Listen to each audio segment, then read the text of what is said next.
Greetings, Minecrafters, and welcome to another Minecraft discussion on this lovely rainy day. The rainy days are so contemplative, I think.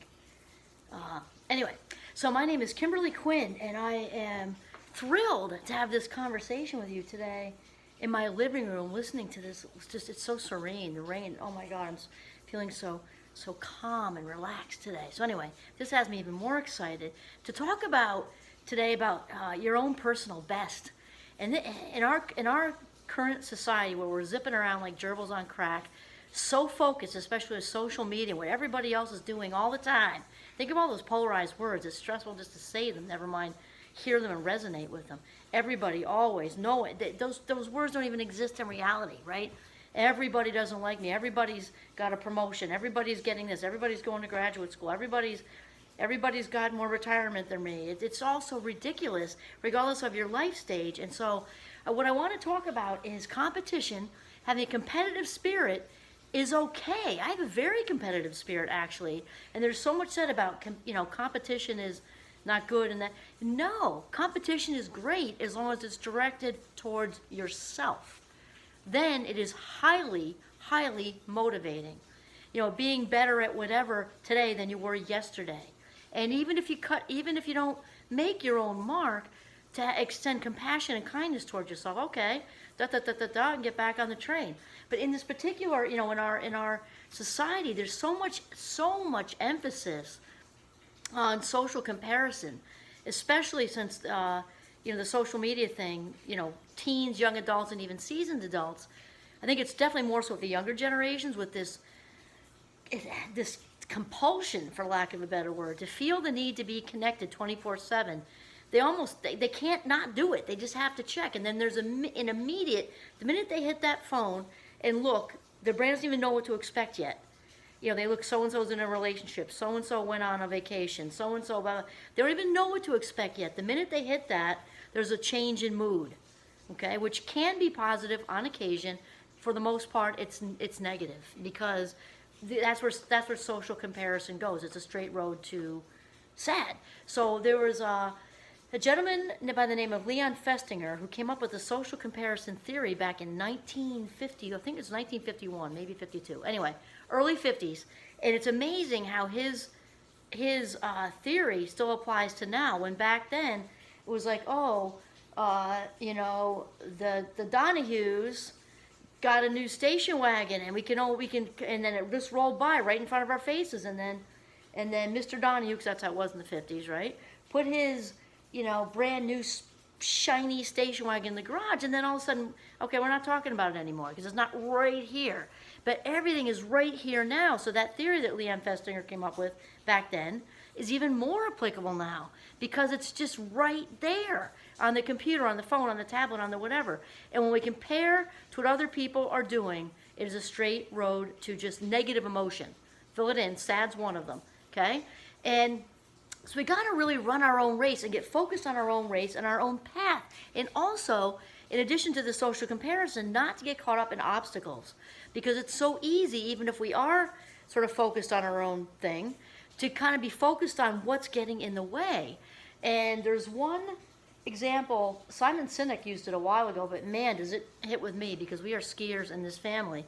And he talked about skiing in the trees, and we love to ski in the trees. So when I'm dipping in there with usually it's my oldest son, because he loves to ski the most, and also our youngest. What Simon Sinek said is so true. If you watch skiers, especially I'll stick with my son and my oldest and my youngest.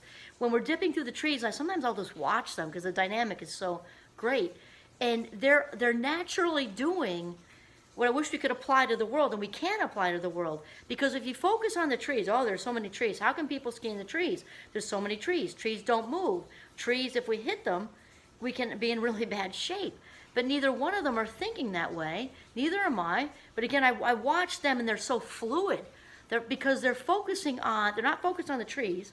They're focused on the path between the trees. They're focused on the snow. They're focused on, when skiers call it a line. We're focused on a line. You kind of just glance quickly, and you can just see, and you kind of go that way. And then if there's some big bush that's there, then you pick another line. But you're not really consciously thinking all that. You just do it. And it just happens in milliseconds, and you're in the flow. and you're just sort of sticking to the path. And this is what we need to do in life, is know and allow for our own alignment of our authentic self, our authentic personality, to gel with what the universe has in store with us on this path.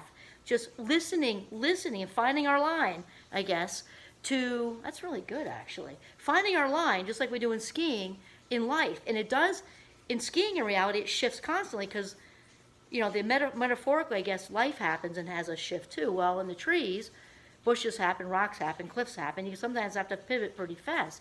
And then you just kind of find a new line as you're headed down the path. And so that's the way it is. And not to also get caught up in somebody else's line. So somebody might be looking really appealing to you. They're at work, they've taken off, they got a little side hustle, and it's starting to do well. And wow, wouldn't I like to do that too? And maybe you would. But it's important not to get wrapped up in someone else's success. And even better, to send them the good vibes if you can do that. Like they're because when they're in the flow, they're going to ooze of charisma, authentic joy. They're living the highest vibe of themselves, and sort of wish them well with it. Wish them well and not get caught up in it, realizing that we've got to focus on our own thing. And also not to get wrapped up in whatever their strengths are. And sometimes, especially when somebody is in this sort of into the same kind of thing that we are, it can shine a light on maybe what, I don't like to use the word weakness too much, but sometimes when they're really strong at something, it can shine a light on what we need to work on still. So we can also run with that in a healthy way. Okay, this was revealed to me, didn't know, thank you, I can now work on this. And also to work on developing our own strengths instead of, again, wanting someone else's strengths is what I'm saying, okay?